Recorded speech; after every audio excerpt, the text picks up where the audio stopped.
Folks, we're in Lake Charles with a familiar face. Will Wade is the head coach at McNeese. And Coach, thanks for having us today. Great seeing you for the first time. Yeah, you know, you don't get a press conference when you get fired, so we. I don't think we got to say a formal goodbye, but good to see you.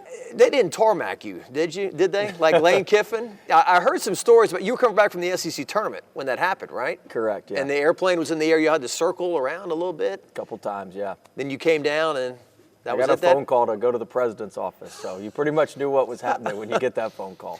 Well, let's just dive straight into it. How do you feel about that today? I had an unbelievable experience there.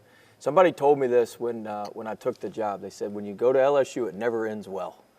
And no matter what job you take there. But look, I think LSU, they made the right decision for them with the information that they had at the time. And so I don't harbor any ill will towards LSU. I loved my time there. I loved every minute of the 5 years that I was fortunate enough to be the coach there. But it was time for it to end, and you got to move forward. They've moved forward, and we've moved forward, and it was probably the right timing. From what I've gathered, I think they wanted to keep you, but because of the things that were going on with football and this whole lack of institutional control, which can destroy the football program and postseason bans and really hurt their bottom line after COVID, that they just couldn't perhaps stand by you the way they wanted to. You may know more information than me. I mean, you probably have a lot more information. One thing, I've tried to just move forward and not look back. And my experience there, I wouldn't trade any day I had there. I mean, we had some rough days too, outside of the day, with Sims. But I mean, every day I had there was an absolute blast.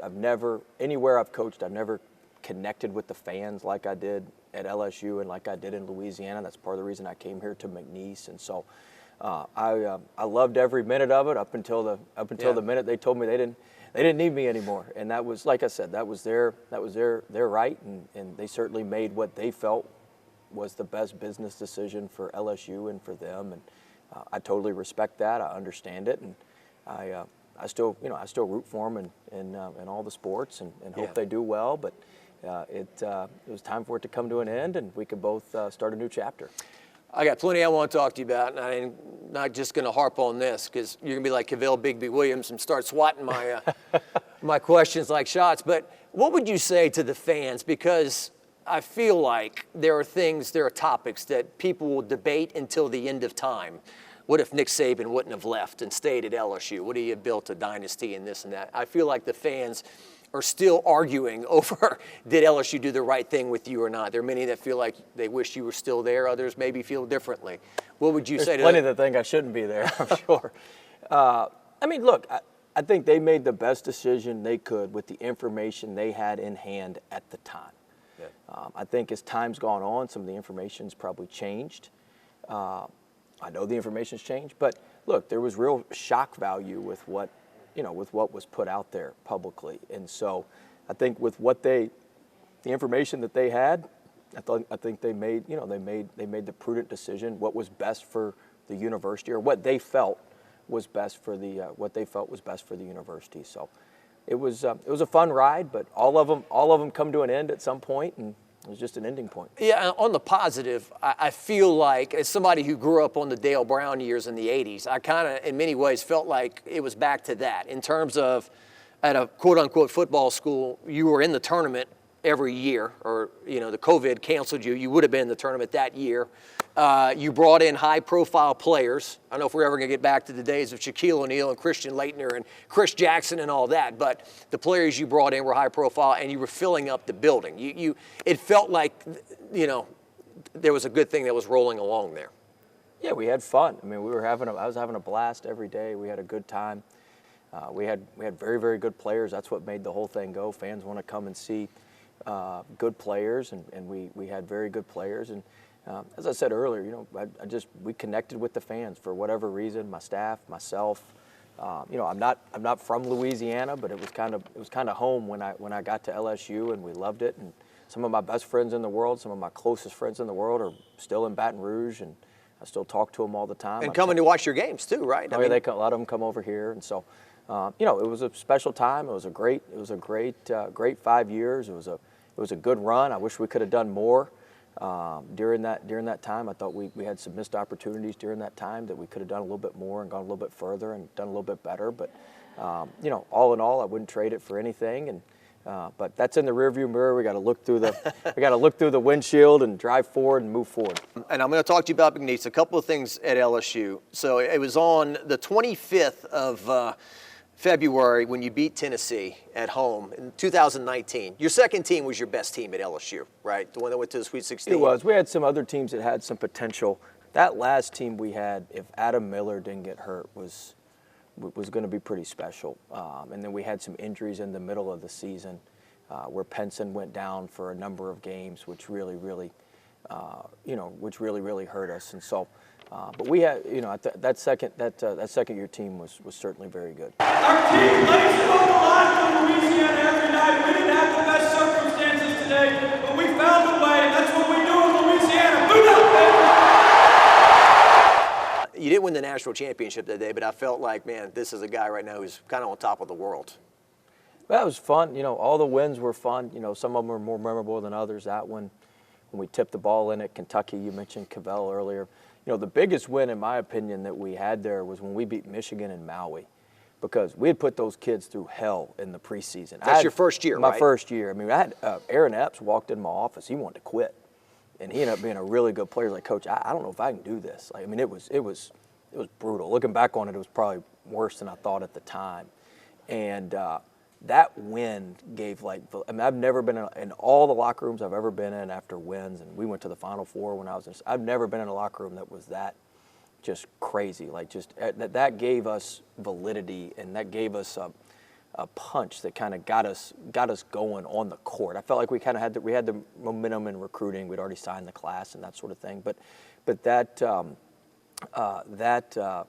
that win really gave us some juice. That was as good a win as we've had. And Tremont threw the behind the back pass to Skyler.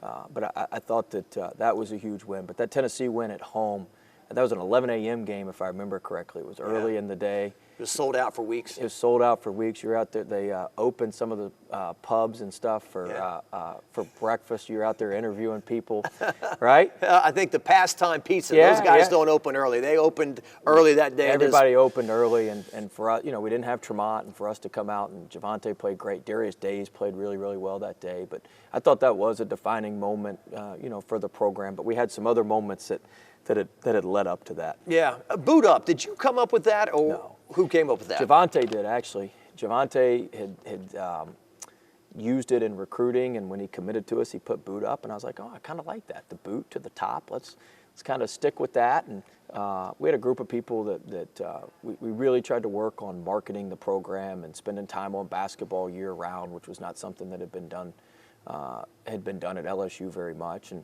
it was something that caught on, and I'm glad it's been able to keep going, and it can be a hopefully a calling card for the program that differentiates it a little bit from all the other sports on campus. And just real quick, I'm sure there's somebody out there watching this right now who feels like I'm being disrespectful to Matt McMahon because I drove to Lake Charles to interview Will Wade.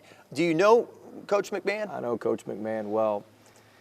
Casey Long, his assistant, he was my assistant at Chattanooga. He was my assistant at VCU. Rico White, who's on their staff, played for me at Chattanooga.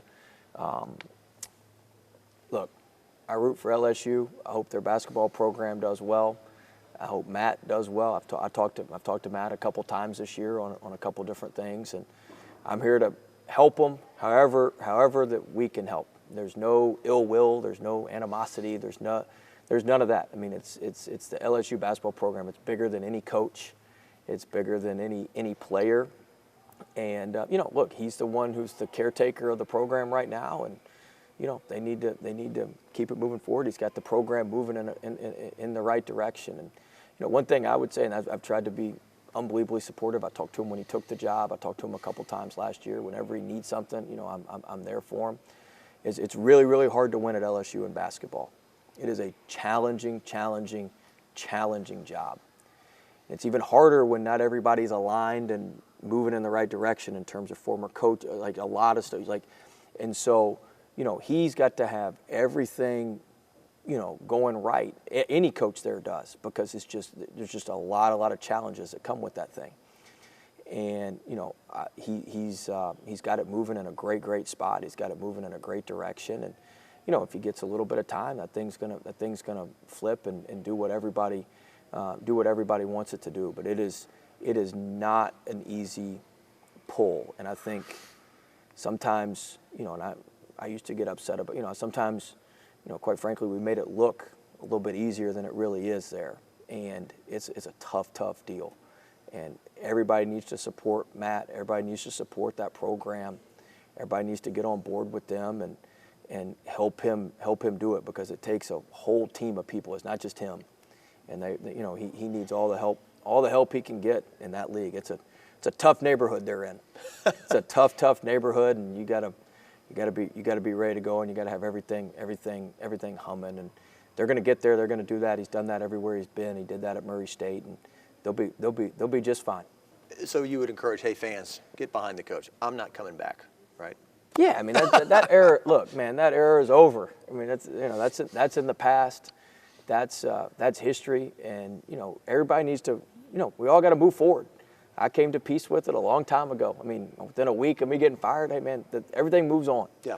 Everything moves on, and there's a time and a place, and I truly believe it was it was meant for whatever reason for that to happen. And I feel like I'm here for a reason, and I feel like Matt McMahon was put there for a reason. And look, he's going to find a way to win. And everybody's formula is different. The formula is different.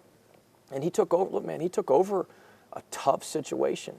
I mean, he took over a tough situation. He lost a ton of guys. He lost he lost a lot of players, and he's got to go in there and just build it from the ground up, and that doesn't just happen. It doesn't just necessarily happen overnight, and so it takes some time, and hopefully everybody gets out there and supports him and gives him gives him all the resources and gives him everything that he needs to win. Tiger time. That was another Will Wade staple. We're working on Tiger time. Let's get this done. That's what I'm talking about. I mean, I used to joke. I never said this. I can say this publicly now because it doesn't come off like sour grapes, but.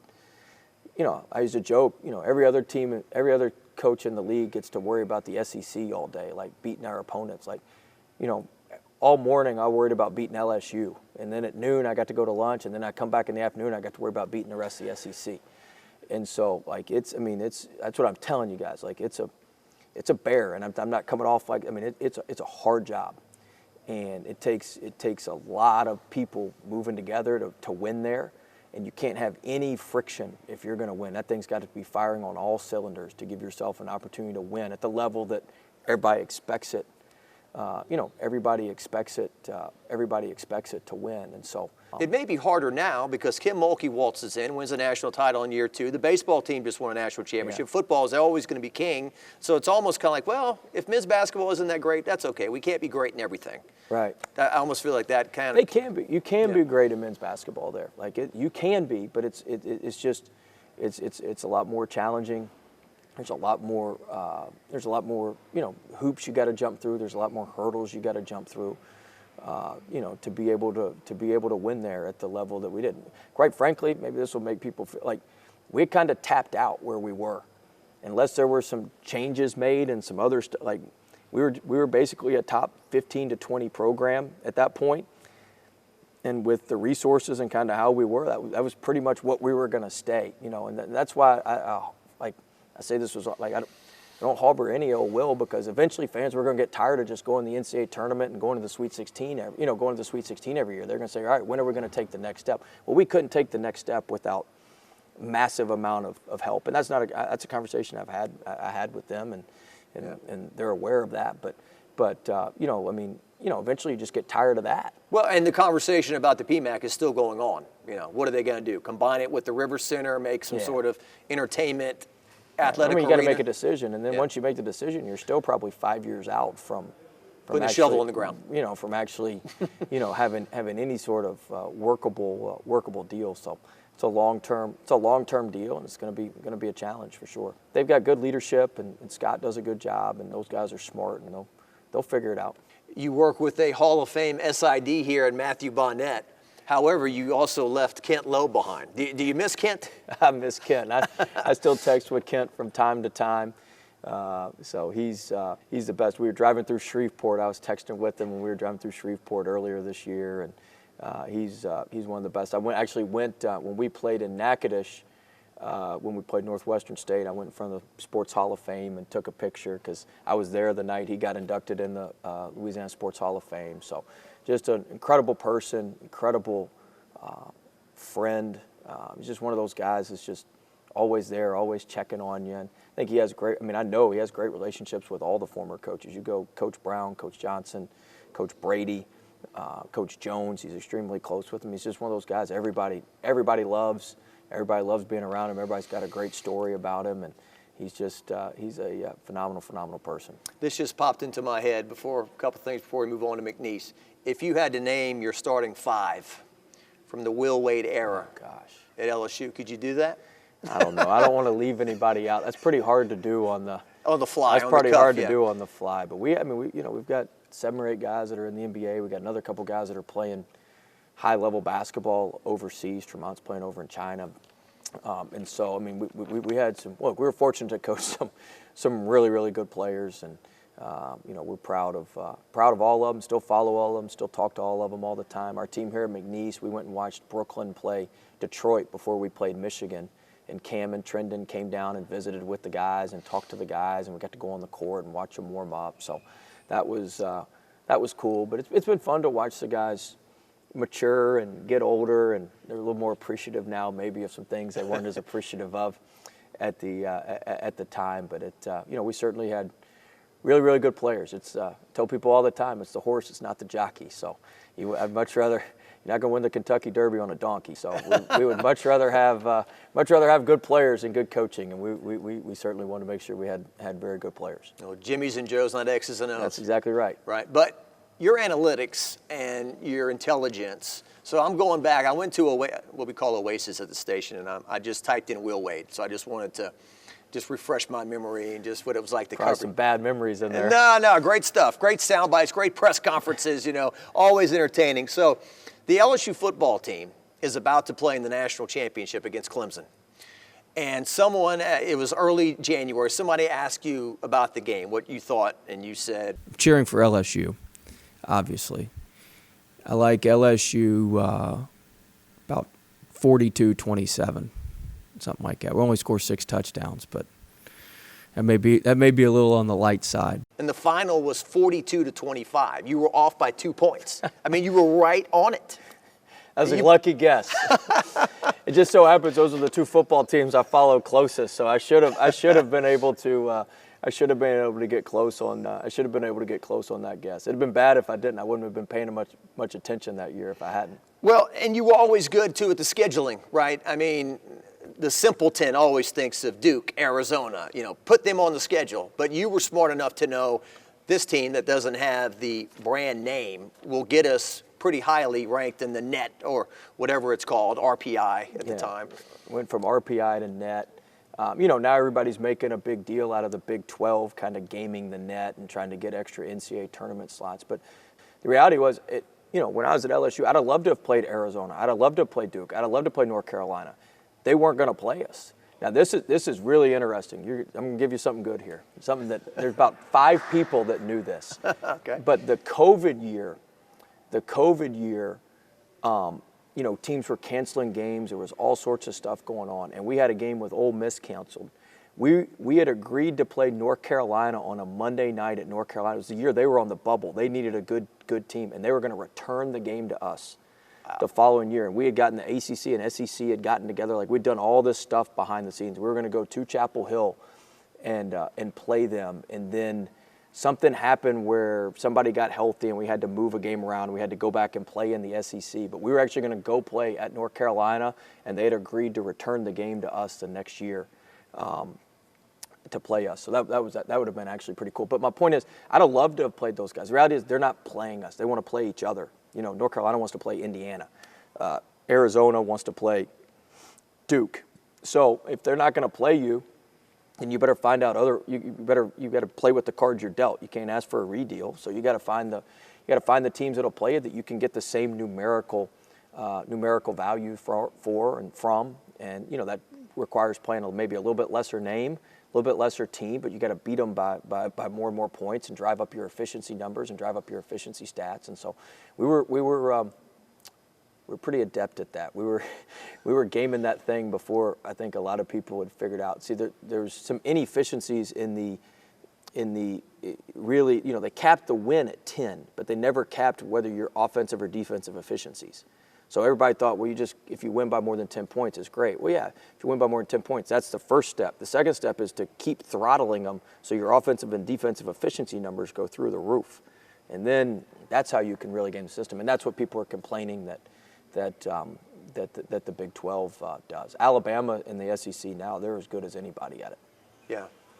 You said a lot of intelligent things that I'm going to have to go back and watch and to try to make sure I know what you were talking about. But that just speaks to, your talent as a coach and your evaluation. I saw one soundbite you were talking about it. You'd gotten off to some slow starts at LSU in games, and you were going to analyze the breakfast and the sleeping and the pregame this and the pregame that. I mean, these are all the things that go into being a successful head coach.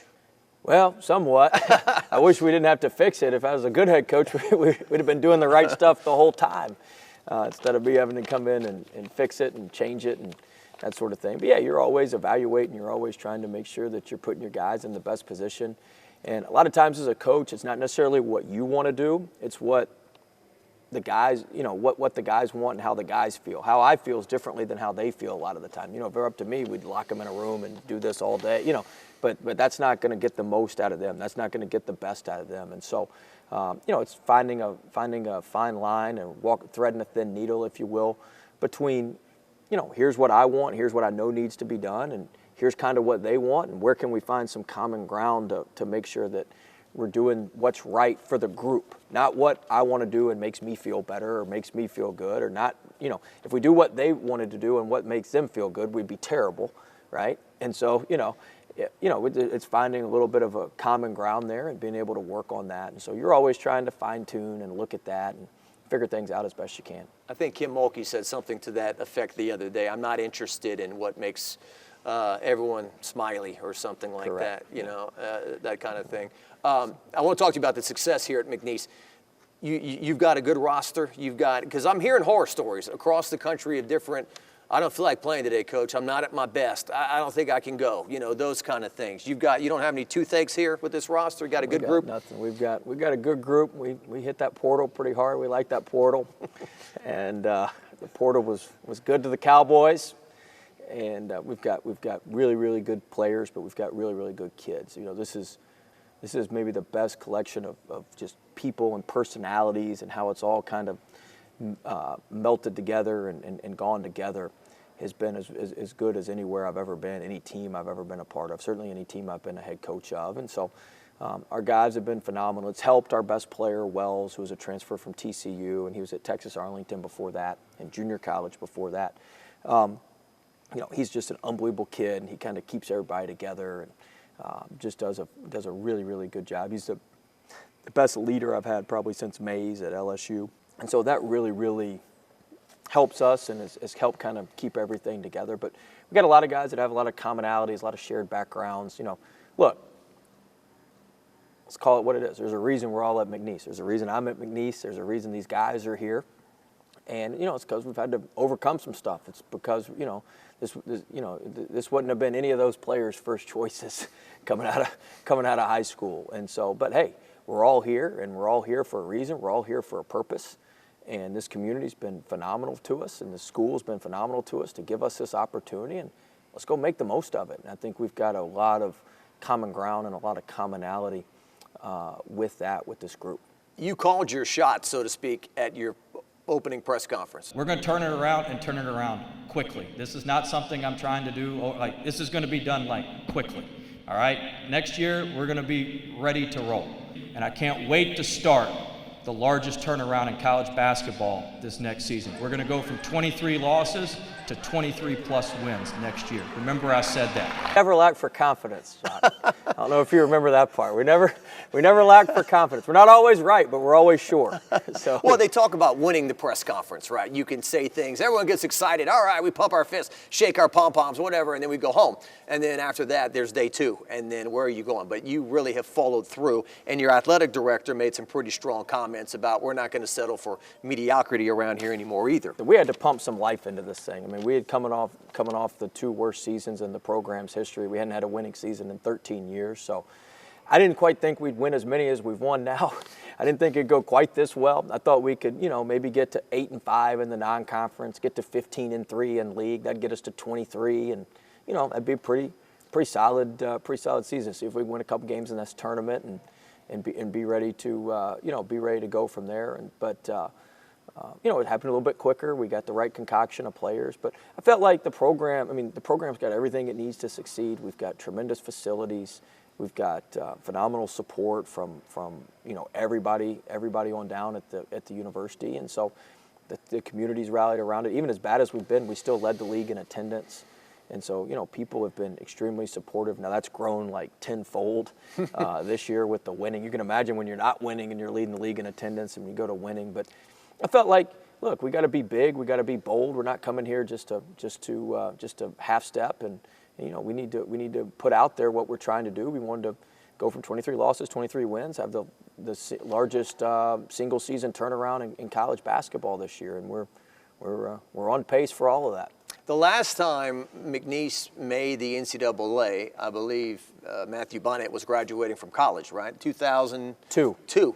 Yeah. And before that, it was 88, 89. Correct. So only 2 times we've made it. 2 times in your history. I'm sure a lot of people just assumed that Joe Dumars was on an NCAA tournament team. His teams were good. They had winning records, but they weren't, they weren't big-time NCAA tournament teams. So to do something that's only happened here 3 times in the school's history, what would that mean? I mean. Our fans, our people, the people in this community have rallied around this team like nothing I've ever seen. I mean, we've sold out like 8 straight home games, and we got a 4,500 seat arena. We've sold out 8 straight home games. It means the world to our people, and when it does that, it means a lot to us and our program. And it would just, make all the investment, everything that everybody's done and worked so hard for, it'd make it worthwhile. I mean, to put our school, it put Lake Charles, it put us just on a totally different level. I mean, and we've made major progress this year, and we've gotten national attention, and a lot of positive things have happened. But getting to the NCAA tournament, that's the whole goal. That's why we've been working hard. That's what we've been going for all year. To win the regular season is hard to do. That's the first time we've done that in 13 years.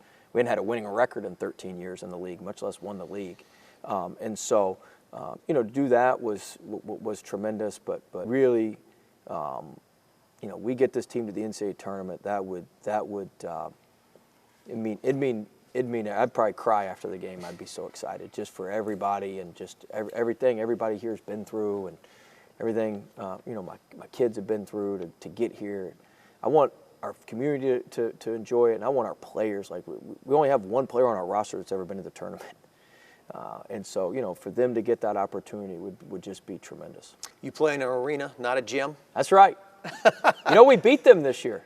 It was it wasn't lost on us in the media that year. Bob Marlin and Will Wade were getting together for the first time since that NIT. Much more cordial this time. Well, good. We both agreed we talked, and we'd agreed to donate money for threes for cancer, and so it's a more cordial rivalry. I was a little bit hot under the collar when I was a little younger. I've calmed down just a little bit. I've calmed down just a little bit. Well, we don't want to lose what many people love about you. So, but it's funny, the saying, have you been under a rock? That's been around forever, right? But when people say it now, they think of Will Wade.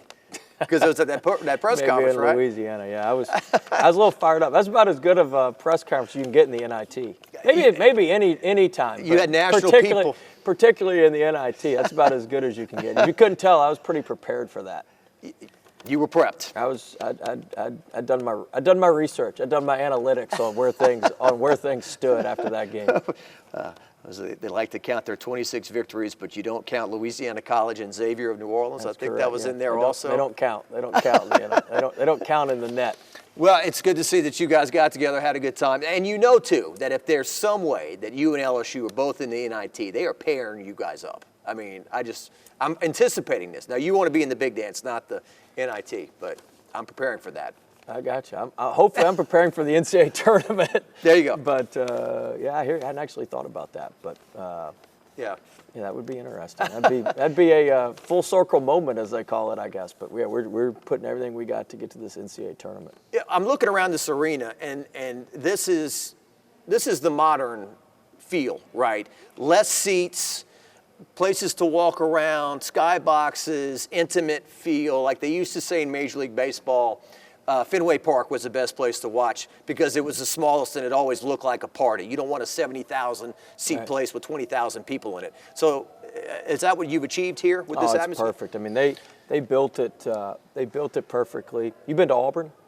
I've seen it on TV. I haven't like been there. Auburn has a little bit of a second deck, but Ole Miss. Yeah, it's like Ole Miss or Auburn. Theirs are a little bit bigger than ours, but it's a perfect size. It's a perfect configuration, as you pointed out, and so we're very, very fortunate. I mean, it's the best facility in our league. It's one of the best facilities, in the Southeast. It fits our needs perfectly. We got 2 practice courts. We got our own weight room. We got an athletic training room. Our offices are upstairs and overlook the practice court. I mean, it's a phenomenal setup for this level. Really, for any level and any place that you would be, it's a great setup. I talked to somebody who knows you, and they said, "That's not good." No, they said Will really likes it there. He's not just going to jump at any job that comes his way just because it's a quote bigger job. He really likes it in Lake Charles, and he likes it at McNeese. I mean, I think of Billy Napier, too, like the football coach, who could have probably had the stadium named after him at UL Lafayette, goes to Florida, he's struggling, and if he doesn't win, you're out, You've had the big job before already, but there is that kind of thing of you can be a king and you'll never be on the hot seat, perhaps, and all those things right at a smaller school. Yeah, I mean, there's all of that, but, part of it is, too, I mean, these people took a chance on me when they didn't have to. When they didn't have to, and I have a little different perspective now. When I was younger, you get fired, you get knocked down a little bit. It'd been a pretty quick rise for the most part. 2 years at Chattanooga, 2 years at VCU, then boom, you go to LSU, and I was just gun ho, got to move, get up. And it's not like that as much anymore. Certainly one day I certainly want to get back to the major conference level and get a chance to go win a national title and all that stuff, try to finish, go to the Final Four and all those type things. But, right now I'm much more interested in where you make an impact.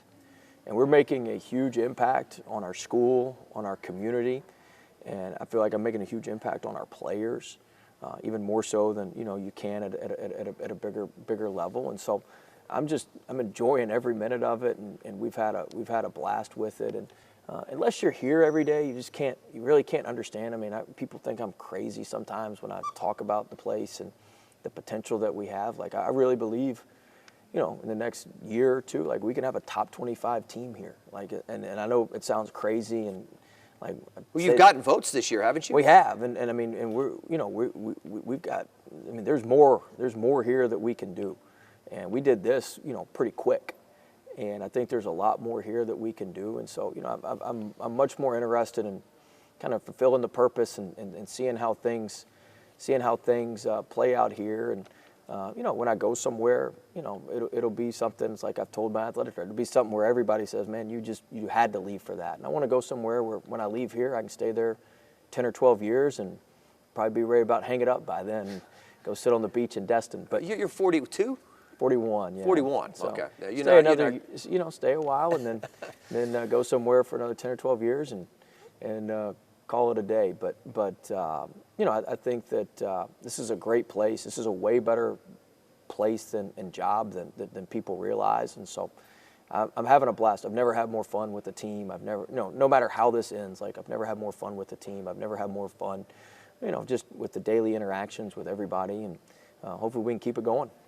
I talked to somebody a while ago who was talking about all this and said, you'll make the job better for the next person, if and when that comes. Elevate the program, make the job more attractive, and that's I want good this coaches program to be phenomenal. Like the fan support and the stuff that we've caught. Like I want this program, when I leave, like I want it to just keep trucking. Like I want to leave it where, hey, here's the keys, pedal to the metal, drive that thing fast. Like it's ready to roll. Yeah. Like the car's tuned up, there's gas in the tank, full tank. Like just drive fast, keep it between the lines, don't put it in the ditch. And you know, that's how I want to leave the program, where it's just sustainable. And you know, you could hire Mickey Mouse and he could come in here and find a way to win. So I think we're getting there. I don't think we're there yet, but we're getting there, and I think that we can keep it moving forward here over the next couple of years. You mentioned 18-wheeler truck, just real quick. One of my favorite Will Wade sayings is for an ugly basketball game like in the 50s. Tractor pull. Tractor pull. Yeah. That's perfect. I love that. Yeah. We had one the other night. I don't like those tractor pulls. I like when we can get them down and race a little bit, but sometimes you get pulled in the mud and gotta get in those tractor pulls. Yeah, this arena is too nice and pristine. That's the old places they do tractor pulls. That's right. That's over at Burton in some of those spots. Well, I was going to say, but there you go, yeah. And another thing you said, too, to me that I remember as well. These days, you're not building a program, although I guess you are, but you're building a roster year to year, right? Correct. Yeah, I think in the portal area, I mean, look, you need to have some continuity. You can't just go grab a bunch of guys out of the portal and a bunch of high school recruits and expect to win every year. I mean, you've got to be able to keep, 3 to 5 guys, 3 to 5 rotation players, probably 3 starters and 2 rotation players. Then you can go out and, recruit, some high school or JUCO kids that are 2 more rotation players. And then you've got to go out and in the portal and find you 2 more starters. And so you just got, I think you've got to have some continuity. You don't want to be signing more than 4 or 5 real players every year. Now, you may have to bring in 7 or 8 guys, but you only need 4 or 5 real guys. There's a difference between a piece and a part. You only want to bring in maybe 2 pieces and 2 parts in recruiting every year. And you want to keep, 2 or 3 parts and 2 or 3 pieces that were left over from the year before. And so, I think it's just as important as to re-recruit your guys you've got now. Like the guys we want back, I mean, everybody in the country is going to come after some of my guys here. And so, but we've got the best chance to retain them. They're with me every day. Like I get to be with them every day. I get to be around them every day. And so how we treat them, how we do things every day, that's going to ultimately make their decision on whether they, how they want to go about things. And so, we want to re-recruit the guys we got that we want and that we want to stay. And then, yeah, certainly we're going to go get in them. You got to go get in the portal and go find you some other guys. But it's not like the old days where, we got senior night tonight. I mean, one of these kids has been here 2 years. The other 3 guys have been here 1 year. Yeah. And so, I mean, it's just not like the old days. I remember saying this when I was at LSU, like when we had Darius Days on senior day. I mean, he's like a dinosaur. Yeah. He was like a dinosaur. There won't be another one like that, hardly. Maybe in Wani. But, it's just hard to find guys because, if you don't play early on, then you're just going to leave. So, you don't even really get a chance to develop them anymore. So that's just part of it. And, we've all got to adjust. I think, the fans, it's disappointing because part of the thing of being a fan is you get to know the guys and grow with the guys and see them grow up and see them move forward. Watch the Skylar Mays get better every year. Well, you just don't, you don't get that anymore. And that's just the new reality, and we've all got to adjust to that. So Mawani is the only guy that's on that roster that. Yes. Well, we recruited Damian Collins. We came in second for him. So came in second for him the first time. We had Cook. Yeah, that's right. We had Cook. He's come back. He was suspended today. Jalen got suspended? Okay. Oh, then I guess he's not on the roster then. Yeah, well, there's some things I cut, edit. I won't talk to you about on camera. I guess we're about to finish. I really appreciate you having us today and your time. The dynamics you talk about at LSU, and that's Louisiana. Where does basketball fit here? Because football is always going to be king here. Yeah, football's king and baseball's too. I think when I took the LSU job, I think there were more season ticket holders in baseball than there were in men's basketball. And so, I mean, it's a unique challenge. The biggest challenge with basketball in Louisiana is if you're going to compete in the SEC, you've got to have really good homegrown players. And over my 5 years at LSU, I think there were 2 top 100 players in the entire state. And what happens is, and we've got great players and great athletes in this state, but what happens is it's a credit to what you said earlier, Nick Saban, the football program at LSU. It doesn't matter what sport you're coaching. If you show up with the best athletes, you're going to win most nights. And an example, Brian Thomas, the receiver on football. Well, he was probably the best basketball player in the state that year too.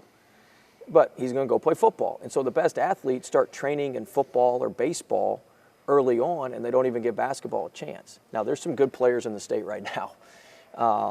You know, there's a really, really good, maybe the best player they've had in the state in the last 8 to 10 years is in the state now.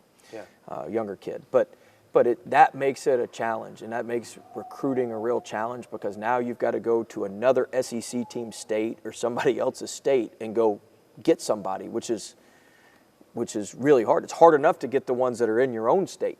Yeah. You know, you got to work your tail off to get the ones that are in your own state. When you don't have them in your own state, and you got to start going all over the place to find these guys, and then they got to jump over 3 other schools in your league, or it makes it very, very challenging. But that's part of what makes the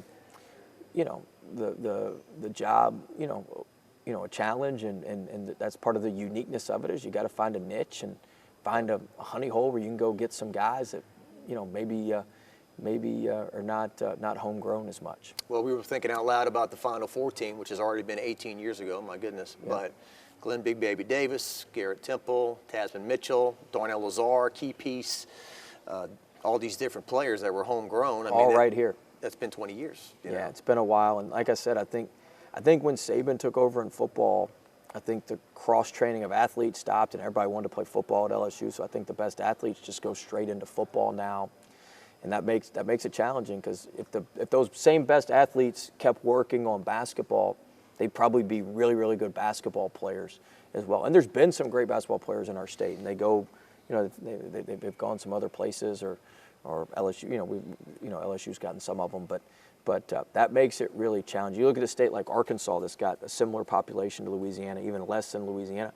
They've had 3 pros the last 3 or 4 years, and they all go. They grow up calling the hogs when they're calling the hogs in the as soon as they're born in the hospital. And so when you've got a Nick Smith and a Moses Moody, when you've got those guys that are in state, that's why Arkansas has been on a really, really good run. So they've had really, really good in-state talent, and the talent stayed in-state and wants to play for the Razorbacks, and it makes a big, big difference, especially in the SEC footprint. Look at the kid at State, Hubbard. He's from Jackson, and he's at State, and when you got a player in your state, it's a good player, it's an SEC level player, man. You got to go get him. Yeah. Will Wade, thanks for your time. Absolutely, thank you. Enjoyed the visit. We look forward to watching you play here tonight. Sounds good. It should be a fun one.